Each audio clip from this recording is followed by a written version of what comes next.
मेरे प्यारे देशवासियों, माझ्या प्रिय देशवासियांनो नमस्कार. पूर्णिमा का पर्व काल माघ पौर्णिमेचा दिवस होता. माघ का महीना माघ ह्या महिन्याचा संबंध विशेष रूप से विशेषत्वानं नदियों नद्या, सरोवर आणि जलस्रोतांशी असतो जुड़ा हुआ असं मानलं जातं. हमारे शास्त्र आपल्या शास्त्रांमध्ये सांगितलं आहे की माघे माघे निमग्नाः सलिले सलिले सुशीते विमुक्त पापाः त्रिदिवम प्रयांती. अर्थात याचा अर्थ असा आहे की माघ महिन्यामध्ये कोणत्याही पवित्र जलाशयामध्ये स्नान करणं पवित्र मानलं जातं. दुनिया के हर जगातल्या प्रत्येक समाजामध्ये नदी के नदीशी संबंधित काही ना काही परंपरा असतातच. ही है नदी तट नदीकाठच्या भागांमध्येच अनेक संस्कृती विकसित झाल्या आहेत. हमारी संस्कृति आपली संस्कृती हजारो वर्षांची असल्यामुळे से इसका विस्तार तिचा विस्तार आपल्या इथे खूप जास्त झाला आहे. भारत में भारतात असा एकही दिवस जात नाही जब देश की त्या दिवशी देशाच्या कोणत्या न कोणत्या कानाकोपऱ्यात पाण्याशी संबंधित एखादा उत्सव सण साजरा होत नाही. माघातल्या दिवसांमध्ये तर लोक आपलं घर, परिवार, घरातल्या सुख सुविधा सोडून संपूर्ण महिनाभर नदी किनारी कल्पवास करण्यासाठी जातात. इस बार यंदा हरिद्वार हरिद्वारमध्येही कुंभ होत आहे. जल हमारे लिए आपल्यासाठी जल म्हणजे जीवन आहे, आस्था भी है विश्वास आहे विकास। आणि विकासाची प्रणाली सुद्धा आहे. पानी एक तरह एक प्रकारे पाणी हे परिसापेक्षा जास्त महत्त्वपूर्ण आहे. असं म्हटलं जातं की लोखंडाला जर परिसाचा स्पर्श झाला तर त्याचं सोन्यामध्ये रूपांतर होतं. वैसे ही त्याचप्रमाणे का पाण्याचा स्पर्श जीवनासाठी आवश्यक आहे, विकासासाठीही आवश्यक आहे. साथियों, मित्रांनो, माघ महीने माघ महिना आणि पाणी यांचा संबंध जोडला जाण्यामागे और भी कदाचित आणखी एक कारण असू शकेल. से ही माघानंतरच थंडी कमी होत जाते आणि उन्हं चढायला लागतात. होने लगती है। त्यामुळे पानी पाण्याच्या बचतीसाठी आपण आतापासूनच प्रयत्न सुरू केले पाहिजेत. कुछ दिनों बाद काही दिवसानंतर म्हणजे 22 मार्चला 22 जागतिक जल दिन येत आहे. देवी मुझे यूपी की उत्तर प्रदेशातल्या आराध्याजी यांनी मला लिहिलं आहे की जगात कोट्यवधी लोकांना आपल्या जीवनाचा खूप मोठा काळ पाण्याची कमतरता भरून काढण्यासाठीच घालवावा लागतो.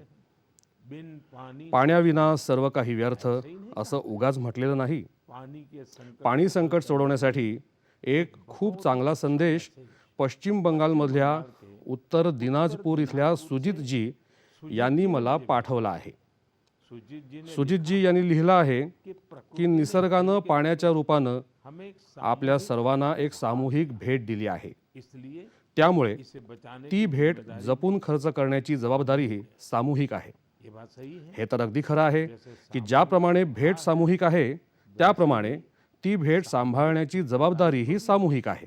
सुजीत जी की बात सुजितजी यांचं म्हणणं एकदम बरोबर आहे. नदी नदी, तलाव, सरोवर, पावसाचं अथवा जमिनीतलं असं सर्व पाणी किसी के लिए प्रत्येकासाठी आहे. साथियों, मित्रांनो, समय था एकेकाळी गावामध्ये असलेल्या विहिरी, गावतळी यांची देखभाल सर्व गावकरी मिळून करत असत. ऐसा ही एक प्रयास आताही असाच प्रयत्न तामिळनाडूतल्या तिरुवन्नामलाई इथं होत आहे. यहाँ स्थानीय इथल्या स्थानिक लोकांनी आपल्या विहिरी संरक्षित करण्यासाठी मोहीम सुरू केली आहे. ये लोग हे लोक अपने आपल्या भागातल्या अनेक वर्षांपासून बंद पडलेल्या सार्वजनिक विहिरी फिर से जीवित पुनरुज्जीवित करत आहेत. मध्य प्रदेश मध्य प्रदेशातल्या अगरोथा गावातल्या बबिता राजपूतजी राजपूत जी भी जे काही करत आहेत कर रही है। त्यापासून आपल्या सर्वांनाच प्रेरणा मिळेल. बबीता जी का बबिताजींचं गाव बुंदेलखंडात आहे. उनके त्यांच्या गावाजवळच आधी एक खूप मोठा तलाव होता. तो तलाव सुकून आटून गेला. गांव की ही त्यांनी गावातल्याच इतर महिलांना सोबत घेऊन त्या तलावापर्यंत पाणी घेऊन जाण्यासाठी एक कालवा बनवला. इस नहर से बारिश या कालव्याच्या माध्यमातून पावसाचं पाणी थेट तलावामध्ये जायला लागलं. में झील आता हा तलाव पाण्यानं भरलेला असतो. साथियों, मित्रांनो, उत्तराखंड के उत्तराखंडच्या बागेश्वरमध्ये राहणारे जगदीश कुनियालजी नियाल जी का यांनी केलेल्या कामातूनही खूप काही शिकता येणार आहे. जगदीश जी का गांव जगदीशजी यांचं गाव आणि आजूबाजूचा परिसर पानी की पाण्याची गरज भागवण्यासाठी नैसर्गिक स्रोतांवर अवलंबून होता. लेकिन कई साल पण पहले काही वर्षांपूर्वीच हे नैसर्गिक स्रोत आटून गेले. इलाके में पानी यामुळे त्यांच्या संपूर्ण भागामध्ये पाण्याचं संकट अधिकाधिक बिकट होत गेलं. इस जगदीशजी यांनी या संकटावर उत्तर म्हणून वृक्षारोपण से वृक्षारोपण करण्याचा दृढ निश्चय केला. उन्हें पूरे इलाके में गांव त्यांनी के संपूर्ण लोगों परिसरामध्ये गावातल्या लोकांना सोबत घेऊन हजारो वृक्षांची लागवड केली आज आणि आज त्यांच्या भागामध्ये जो आटलेला जलस्रोत होता तो फिर से आता भर गया। पुन्हा पाण्यानं भरला आहे. साथियों, मित्रांनो, पानी को लेकर हमें पाण्याच्या बाबतीत आपण अशा पद्धतीनं सामूहिक आपली सामूहिक जिम्मेदारियों जबाबदारी को जाणून समझना घेतली पाहिजे. भारताच्या भारताच्या बहुतांश भागांमध्ये मे जून मध्ये पावसाला सुरुवात होते. आपल्या परिसरातल्या जलस्रोतांची स्वच्छता करण्यासाठी आणि येणाऱ्या पावसाच्या पाण्याचा संचय करण्यासाठी आपण सर्वजण आतापासूनच 100 दिवसांचं एखादं अभियान सुरू करू शकतो का? हाच विचार करून आता काही दिवसातच जलशक्ती मंत्रालयाच्या वतीनंही जलशक्ती अभियान म्हणजेच कॅच द रेन सुरू करण्यात येणार आहे. या अभियानाचा मूलमंत्र आहे catch the rain where it falls when it falls. या मोहिमेसाठी आपण आतापासूनच काम सुरू करूया.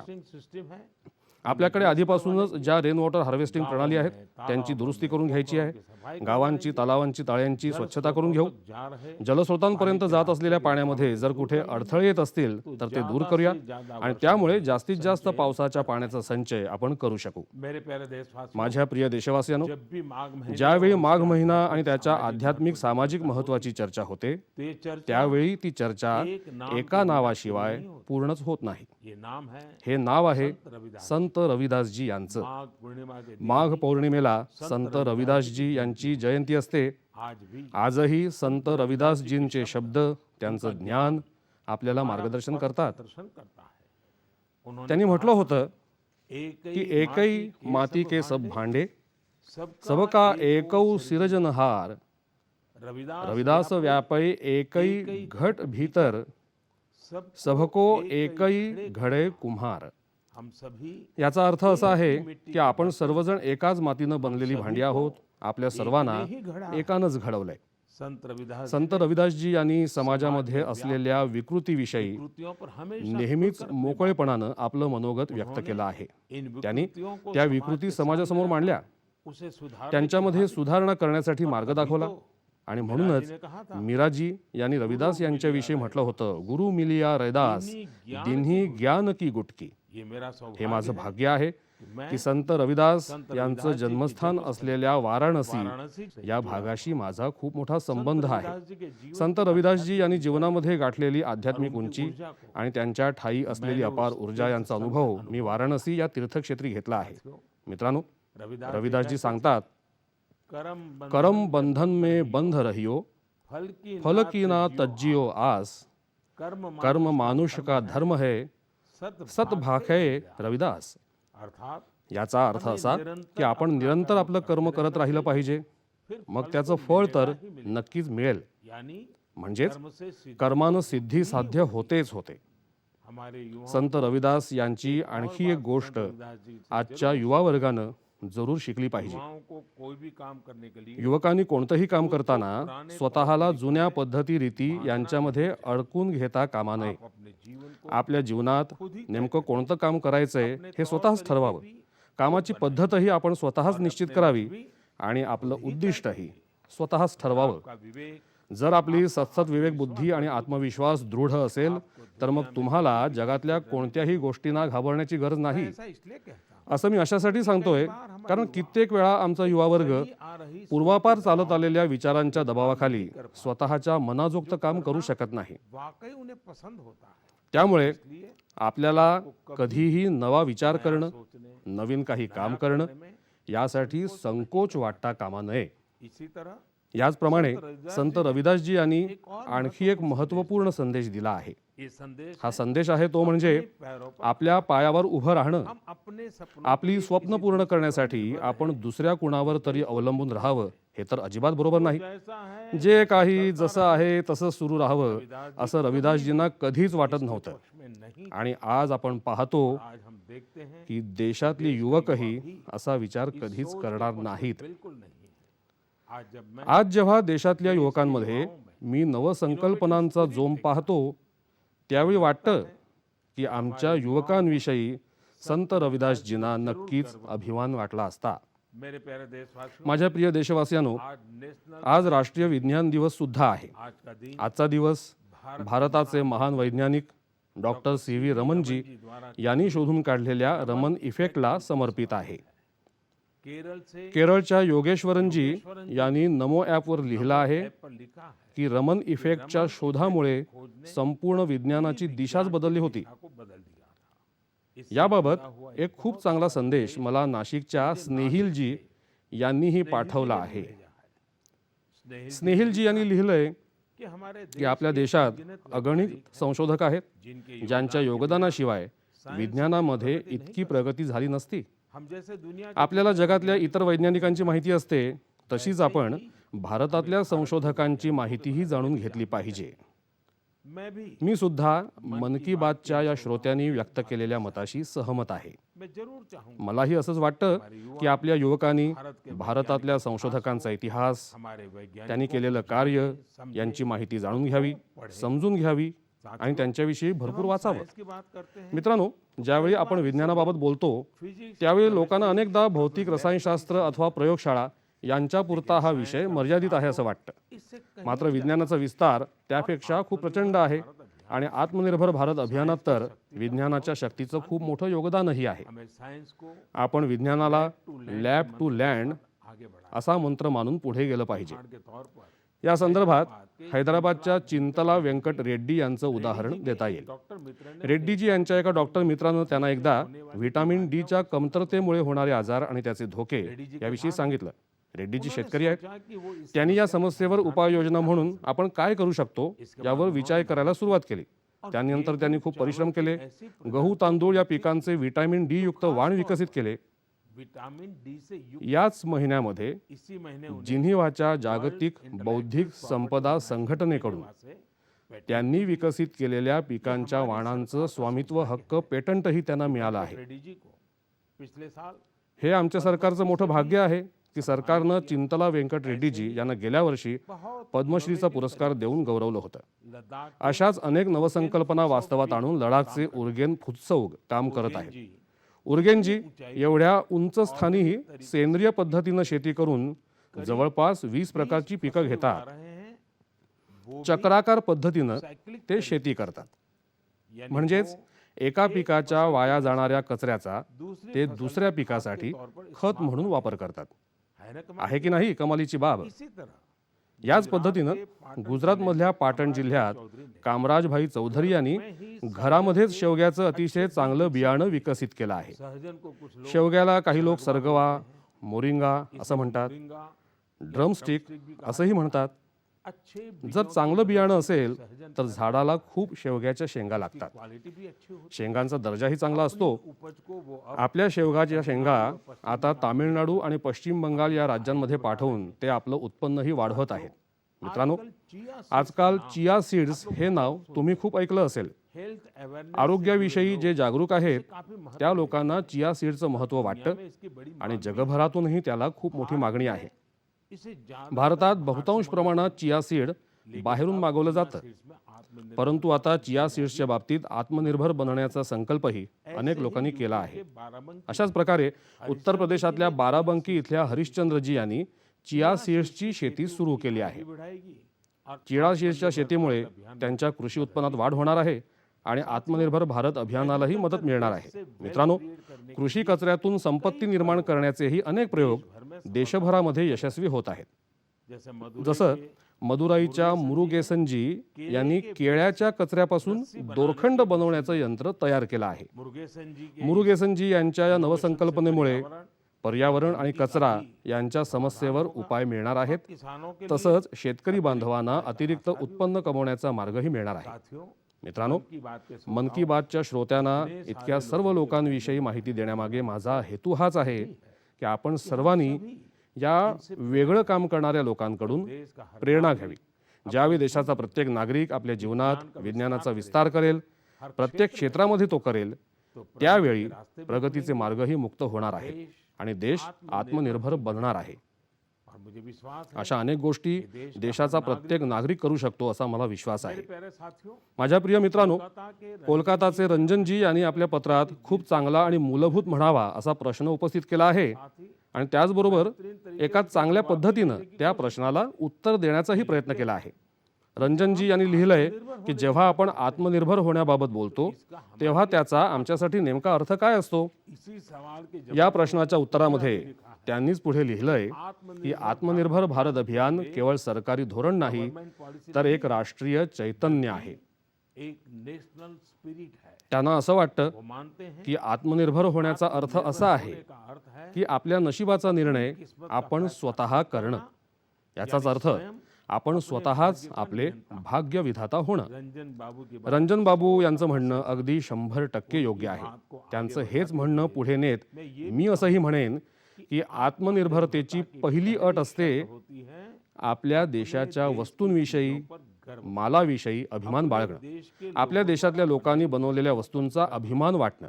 जब प्रत्येक ज्यावेळी प्रत्येक देशवासियाला असा अभिमान वाटेल त्यावेळी देशवासीय त्या वस्तूशी जोडला जाईल आणि मग आत्मनिर्भर भारत बनेल. तेव्हा मग ते फक्त एक आर्थिक अभियान न राहता एक राष्ट्रीय चैतन्य बनेल.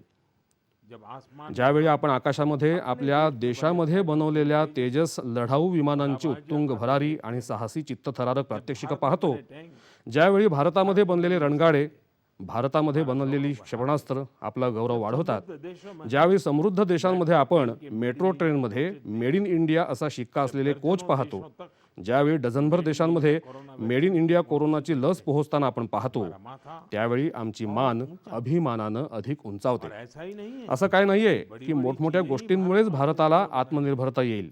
भारत में भारतामध्ये बनणारे कपडे, भारत के भारतातल्या प्रतिभावंत कारागिरांनी बनवलेल्या हस्तकलेच्या वस्तू, भारतातली इलेक्ट्रॉनिक उपकरणं, भारतात बनणारे मोबाईल, हर क्षेत्र में प्रत्येक क्षेत्रामध्ये आपल्याला गौरव वाढवायचा आहे.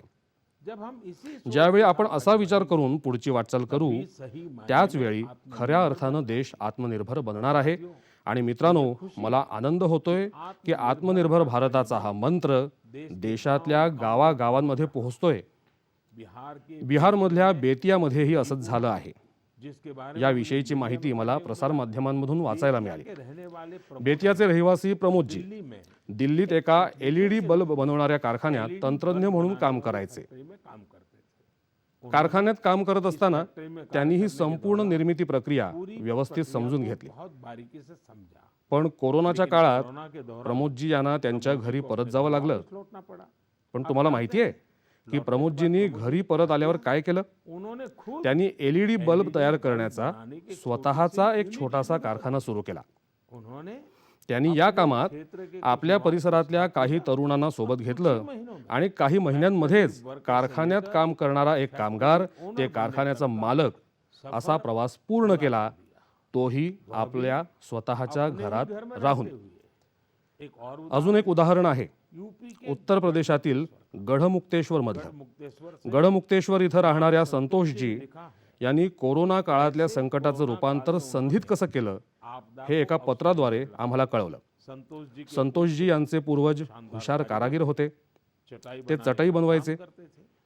कोरोना के कोरोना काळात जेव्हा सर्व कामकाज ठप्प झालं, इन लोगों तेव्हा या लोकांनी बड़ी ऊर्जा उत्साहानं आणि जोमानं चटया बनवण्याचं काम सुरू केलं. जल्द ही अगदी अल्पावधीतच केवळ उत्तर त्यांना केवळ उत्तर प्रदेशमधूनच नव्हे तर इतर राज्यांकडूनही चटाई के त्यांच्या चटयांना मागणी वाढू लागली. संतोष जी संतोषजींनी असंही सांगितलंय इससे की या भागातल्या शेकडो वर्ष जुन्या सुंदर कलेला यामुळे एक नवीन पाठबळ मिळालं आहे. ताकत मिली है. साथियों, मित्रांनो, देश देशभरात अशी अनेक उदाहरणं आहेत जिथे लोक आत्मनिर्भर भारत अभियानात अशाच प्रकारे आपलं योगदान देत आहेत. अपना योगदान दे रहे हैं. आज ही एक सर्वसामान्यांच्या हृदयात प्रसवणारी भावना बनली आहे. दिलों में प्रवाहित हो रहा है. माझ्या प्रिय देशवासियांनो, मी नमो ॲपवर गुडगाव इथे राहणारे मयूर यांची एक मनोरंजक पोस्ट पाहिली. वे पैशन ते निस्सीम पक्षी निरीक्षक आणि निसर्गप्रेमी आहेत. मयूर जी मयूरजींनी लिहिलंय कि मैं की मी तर हरियाणात राहतो, पण तुम्ही आसाम आणि विशेषतः काझीरंगा इथं राहणाऱ्या लोकांविषयी बोलावं अशी माझी इच्छा आहे. काजीरंगा के लोगों की चर्चा करें. मुझे लगा मला वाटलं की मयूरजी तिथे गौरवास्पद असणाऱ्या गेंड्यांबद्दल बोलतील, गौरव कहा जाता है. पण त्यांनी मयूर जी ने काझीरंगामधल्या वॉटर फाउल्सच्या वाढलेल्या संख्येबद्दल संख्या में हुई आसामच्या लोकांचं कौतुक करण्याबद्दल सांगितलंय. सराहना के लिए कहा है. वॉटर फाउल्सला सोप्या शब्दात काय म्हणतात याचा मी शोध घेत होतो तेव्हा मला एक शब्द सापडला, मिला पाण पक्षी. ऐसे असे पक्षी ज्यांची घरटी झाडांवर नाही पेड़ों पर नहीं तर पाण्यावर असतात, जसे बदकं वगैरे. काजीरंगा काझीरंगा राष्ट्रीय उद्यान आणि व्याघ्र प्रकल्प प्राधिकरण मागील काही काळापासून पाण पक्ष्यांची वार्षिक गणना करत आहेत. या गणनेत पाण पक्ष्यांची संख्या आणि त्यांचं आवडतं निवासस्थान यांची माहिती मिळते. 2-3 आठवड्यांपूर्वी पुन्हा सर्वेक्षण केलं होतं. गेल्या वर्षीच्या तुलनेत यावेळी पाण पक्ष्यांची संख्या सुमारे 175% वाढली आहे. हे जाणून तुम्हालाही आनंद होईल. या गणनेदरम्यान काझीरंगा राष्ट्रीय उद्यानात पक्ष्यांच्या एकूण 112 प्रजाती पाहायला मिळाल्या. यापैकी 58 प्रजाती युरोप, मध्य आशिया आणि पूर्व आशियासह जगाच्या विविध भागांमधून आलेले हिवाळी स्थलांतरित पक्षी आहेत. यामागील महत्त्वाचं कारण म्हणजे इथे मोठ्या प्रमाणात जलसाठा असण्यासोबतच मानवी हस्तक्षेप फारच कमी आहे. तरीही काही ठिकाणी सकारात्मक मानवी हस्तक्षेप देखील खूप महत्त्वाचा असतोच. आसामचे जादव पायेंग यांचीच गोष्ट पहा. आपल्यातल्या काही लोकांना त्यांच्याबद्दल माहिती सुद्धा असेल. त्यांच्या कामांसाठी त्यांना पद्म पुरस्कार मिळाला आहे. श्री जादव पायेंग यांनी आसाममधल्या मजुली बेटात सुमारे 300 हेक्टर क्षेत्रात वृक्षारोपण कार्यात सक्रिय योगदान दिलं आहे. ते वन संवर्धनासाठी काम करतात. तसंच ते लोकांना वृक्षारोपण आणि जैवविविधता संवर्धनासाठी प्रेरित सुद्धा करतात. मित्रांनो, आसाममधली मंदिरं सुद्धा निसर्ग संवर्धनात आपली स्वतःची एक वेगळी भूमिका बजावत आहेत. जर तुम्ही लक्षपूर्वक पाहिलं तर लक्षात येईल, इथल्या प्रत्येक मंदिराच्या परिसरात तुम्हाला एक तरी तलाव दिसेलच. हाजो येथील हयाग्रीव मधेब मंदिर, सोनितपूर येथील नागाशंकर मंदिर आणि गुवाहाटी येथील उग्रतारा मंदिराच्या जवळ अशी अनेक तळी आहेत. या तळ्यांचा उपयोग कासवांच्या नामशेष होत असलेल्या प्रजातींचं संरक्षण करण्यासाठी केला जात आहे. आसाममध्ये कासवांच्या सर्वाधिक प्रजाती आहेत. मंदिरांमधले हे तलाव कासवांचं संवर्धन, प्रजनन आणि प्रशिक्षण यासाठी एक उत्कृष्ट स्थान बनू शकतात. माझ्या प्रिय देशवासियांनो, काही लोकांना असं वाटतं की नवनिर्मितीसाठी वैज्ञानिक असणं आवश्यक आहे. तर काहींना असं वाटतं की इतरांना काहीतरी शिकवण्यासाठी स्वतः शिक्षक असणं गरजेचं आहे. पण या विचारांना आव्हान देणारी लोक नेहमीच कौतुकाला पात्र असतात. आता हेच बघा, एखादी व्यक्ती एखाद्या व्यक्तीला सैनिक बनण्याचं प्रशिक्षण देत असेल तर तो स्वतः सैनिक असणं आवश्यक आहे का? तुम्ही विचार करत असाल, हो आवश्यक आहे. पण इथेच थोडीशी कलाटणी आहे. कमलकांत यांनी माय गोवर एक मीडिया रिपोर्ट सामायिक केला आहे, ज्यामध्ये त्यांनी काहीतरी वेगळंच म्हटलंय. ओदिशाच्या अरखुडामध्ये एक गृहस्थ आहेत, नायक सर. त्यांचं खरं नाव आहे सिलू नायक, पण सर्वजण त्यांना नायक सर म्हणतात. वास्तविक ते मॅन ऑन अ मिशन आहेत. सैन्यात भरती होऊ इच्छिणाऱ्या तरुणांना ते विनामूल्य प्रशिक्षण देतात. नायक सरांच्या संघटनेचं नाव महागुरु बटालियन असं आहे. इथे शारीरिक तंदुरुस्तीपासून ते मुलाखतीपर्यंत आणि लेखनापासून ते प्रशिक्षणापर्यंत सर्व गोष्टींचं प्रशिक्षण दिलं जातं. हे जाणून तुम्हाला आश्चर्य वाटेल की त्यांनी ज्या लोकांना प्रशिक्षण दिलं आहे त्यांनी भूदल, नौदल, हवाई दल, CRPF, BSF यासारख्या दलांमध्ये आपलं स्थान निर्माण केलं आहे. सिलू नायक यांनी स्वतः ओदिशा पोलीस दलात भरती होण्यासाठी प्रयत्न केला होता, पण त्यांना यश मिळालं नाही. असं असूनही त्यांनी त्यांना मिळालेल्या प्रशिक्षणाच्या आधारे अनेक तरुणांना देशसेवेसाठी पात्र केलं आहे. हे ऐकून तुम्हाला आश्चर्य वाटेल. चला, आपण सर्वजण नायक सरांना आपल्या देशासाठी आणखी नायक तयार करण्यासाठी शुभेच्छा देऊया. मित्रांनो, कधी कधी अगदी छोटे आणि साधे प्रश्न देखील आपलं मन विचलित करतात. हे प्रश्न फार काही खूप मोठे नसतात, अगदी सोपे असतात, तरी देखील ते आपल्याला विचार करायला भाग पाडतात. काही दिवसांपूर्वी हैदराबादच्या अपर्णा रेड्डी यांनी मला असाच एक प्रश्न विचारला होता. उन्होंने कहा तुम्ही इतकी वर्ष पंतप्रधान आहात, इतकी वर्ष मुख्यमंत्री होता, तुम्हाला असं कधी वाटतं का की काहीतरी उणीव राहिली आहे? अपर्णाजी यांचा प्रश्न अगदी सोपा पण तितकाच कठीण आहे.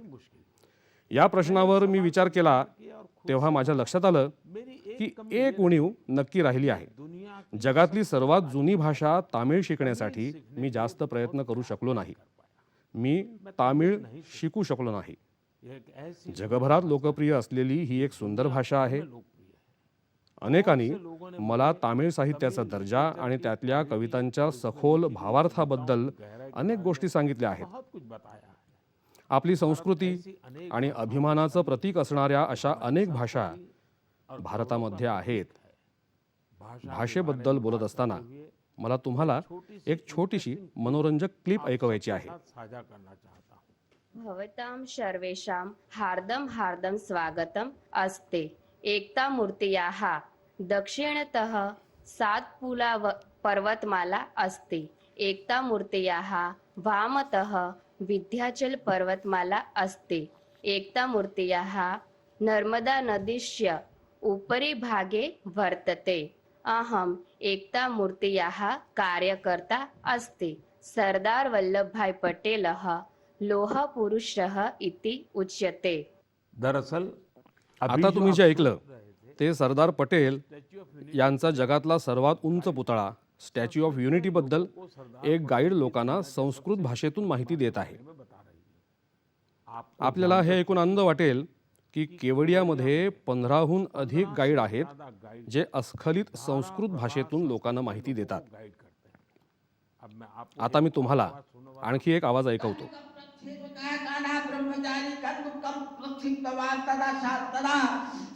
महाविद्यालय से दल नायक अखिलेश पांडे तीव्र आकाश मार्गेण उड्डयन कन्दुकं सीमारेखातः बहिर्गतमतः खड्गधावनं तेषां कोशे खड्गधावनं. आप भी इसे सुनकर हे ऐकून तुम्हालाही आश्चर्य वाटलं असेल. दरअसल हे संस्कृतमधून केलेलं क्रिकेटचं धावतं समालोचन आहे. कमेंट्री है. वाराणसी वाराणसीमध्ये संस्कृत महाविद्यालयांमध्ये क्रिकेटची स्पर्धा होते. होता है. ही महाविद्यालये आहेत शास्त्रार्थ महाविद्यालय, स्वामी वेदांती वेद विद्यापीठ, श्री ब्रह्मवेद विद्यालय और इंटरनेशनल आणि आंतरराष्ट्रीय चंद्रमौली चॅरिटेबल ट्रस्ट. इस टूर्नामेंट के या सामन्यांच्या वेळी संस्कृत भाषेतून सुद्धा धावतं समालोचन केलं जातं. अभी मैंने उस त्या धावत्या समालोचनातला एक छोटासा भाग आता मी तुम्हाला ऐकवला. यही नहीं इतकंच नाही इस टूर्नामेंट तर या स्पर्धेतील खेळाडू आणि समालोचक पारंपरिक वेशभूषा करतात. जर तुम्हाला ऊर्जा, जोश, थरार या सगळ्या गोष्टी एकाच वेळी अनुभवायच्या असतील तर तुम्हाला या सामन्यांचं समालोचन ऐकलं पाहिजे. टीव्ही येण्यापूर्वी समालोचनाच्या माध्यमातूनच देशातल्या लोकांना क्रिकेट आणि हॉकी सारख्या खेळाचा थरार अनुभवायला मिळायचा. जैसे खेलों का रोमांच, टेनिस आणि फुटबॉलच्या सामन्यांचं समालोचन सुद्धा उत्तम प्रकारे सादर केलं जातं. फुटबॉल मैचों की कमेंट्री भी बहुत आपण हे पाहिलंय की ज्या खेळांचं समालोचन उत्तम प्रकारे केलं जातं कमेंट्री त्या खेळांचा प्रचार प्रसार खूप वेगानं होतो. आपल्याकडे अनेक भारतीय खेळ आहेत ज्यांच्यासाठी समालोचन केलं जात नाही. कमेंट्री यामुळे हे खेळ आता नामशेष होण्याच्या मार्गावर आहेत. मेरे मन माझ्या मनात असा विचार आला की वेगवेगळे खेळ आणि विशेषतः भारतीय क्रीडा प्रकारांचं समालोचन जास्तीत जास्त भाषांमध्ये व्हावं यासाठी आपण प्रोत्साहन का देऊ नये. प्रोत्साहित करने के बारे में जरूर सोचें. क्रीडा मंत्रालय आणि खाजगी संस्थेच्या सहकार्यांना प्राइवेट संस्था याबद्दल नक्कीच विचार करण्याचं सोचने का मी आवाहन करतो. मेरे प्यारे माझ्या प्रिय मित्रांनो, आने वाले आगामी काही महिने तुमच्या आयुष्यातले महत्त्वाचे महिने आहेत. अधिकतर युवा अनेकांच्या परीक्षा असतील. एग्जाम्स परीक्षाएं हो तुम्हाला सगळ्यांना लक्षात आहे ना, याद है ना. तुम्हाला वॉरियर म्हणजे योद्धा बनायचं आहे. वरियर म्हणजे चिंता करणारे नाही. एग्जाम देने जाना आपल्याला हसत हसत परीक्षेला जायचंय आणि हसत हसत परत यायचं आहे. किसी और से आपल्याला दुसऱ्या कुणाशी नाही तर स्वतःशीच स्पर्धा करायची आहे. पर्याप्त तसंच पुरेशी झोप घ्यायची आहे आणि वेळेचं योग्य नियोजन सुद्धा करायचं आहे. खेलना भी नहीं छोड़ खेळणं देखील थांबवायचं नाहीये, क्योंकि कारण जे खेळतात तेच खुलतात. रिवीजन उजळणीच्या सुधारित आणि स्मार्ट पद्धती अवलंबल्या पाहिजेत. यानी कुल म्हणजे एकूणच काय तर या परीक्षांमध्ये तुम्हाला तुमची सर्वोत्तम कामगिरी करायची आहे. आप सोच रहे होंगे हे सर्व कसं होईल याबाबत तुम्ही नक्कीच विचार करत असाल. मिलकर ये आपण सगळ्यांनी एकत्र मिळून यावर विचार करूया. तरह दरवर्षीप्रमाणे यावर्षीही आपण सब करेंगे परीक्षा पे चर्चा करणार आहोत. चर्चा मार्च महिन्यात होणाऱ्या या परीक्षा पे चर्चा आधी तुम्हा सर्व परीक्षा योद्धा, पालक आणि शिक्षक पेरेंट्स यांना मी विनंती करतो टीचर से की तुम्ही तुमचे अनुभव आणि सूचना मला कळवा. टिप्स जरूर शेअर करें. आपण माय गोवर हे सामायिक करू शकता. नरेंद्र तुम्ही नरेंद्र मोदी ॲपवर सामायिक करू शकता. इस बार की यावेळी परीक्षा पे चर्चा तरुण विद्यार्थ्यांसह पालक आणि शिक्षकांना देखील यावेळच्या परीक्षा पे चर्चा या कार्यक्रमात सहभागी होण्यासाठी आमंत्रित केलं आहे.